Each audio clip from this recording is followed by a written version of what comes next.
Gwen loved Sydney. The harbour shimmered under the Australian sun. The Opera House stood like a beacon of art and culture. I was a news reporter, my eyes wide open to the world's pain. My beat was the climate crisis. I chased stories of rising sea levels, scorching bushfires and dying coral reefs. Tom was her anchor. He was an economist, his mind a whirlwind of numbers and trends. Where Gwen saw urgency, Tom saw complex challenges. Their love was a bridge between passion and pragmatism. My work consumed me. I travelled to remote corners of Australia. I interviewed farmers battling drought. Tom admired her passion. He worried about the toll it took. The job offer came as a surprise. A prestigious economic research firm in London wanted Tom. It was a dream opportunity. I felt a knot of dread tighten in my stomach. London was on the other side of the world. Could our love survive such a distance? They spent weeks discussing it. Gwen knew she couldn't ask Tom to give up his dream. He knew he couldn't ask her to abandon her calling. We made a promise we would make it work. The first few months were the hardest. The distance, once a hurdle to overcome, began to feel like an insurmountable wall. The news broke like a thunderclap.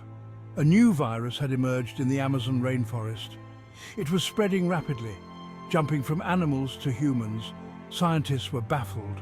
The virus was highly contagious, deadly, and seemed to disproportionately affect young adults. I knew this was no ordinary outbreak. This was the consequence of humanity's disregard for the natural world. She reported on the virus with a ferocity that bordered on obsession. Tom watched her with growing concern. I begged her to be careful, to remember her own safety. But Gwen was on a mission. The virus reached Australia. Panic gripped the nation. Hospitals overflowed. Gwen continued to report from the front lines. I pleaded with her to come to London. I assured him I was being careful. I had a job to do, a story to tell. The news came like a punch to the gut. Gwen was gone. The virus had claimed her. Tom collapsed, the world around him dissolving into a blur of grief and disbelief. He couldn't comprehend it. He flew back to Sydney, a ghost haunting the streets they used to walk together. The funeral was a sombre affair. Colleagues, friends and family gathered to mourn the loss of a bright light. Tom listened numbly, his heart a lead weight in his chest. He returned to their apartment, surrounded by her things. He broke down, finally allowing himself to grieve.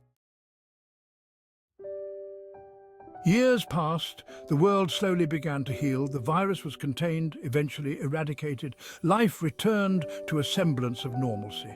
Tom carried Gwen's memory with him, a bittersweet ache in his heart. He threw himself into his work, finding solace in the pursuit of solutions to the world's problems. He met someone. She was a doctor, her heart filled with the same compassion that had drawn him to Gwen. They built a life together, a testament to the enduring power of love and hope. They had a child, a little girl with Gwen's eyes and Tom's smile. Gwen's death had sparked a firestorm. Her reporting, once considered alarmist by some, was now seen as prophetic. The world finally woke up to the urgency of the climate crisis.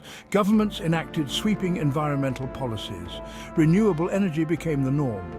Gwen's voice, silenced by tragedy, had become a rallying cry for change. Tom watched his daughter grow, her laughter a melody that chased away the shadows of the past. He saw Gwen's spirit in her, the same curiosity, the same fierce determination to make the world a better place.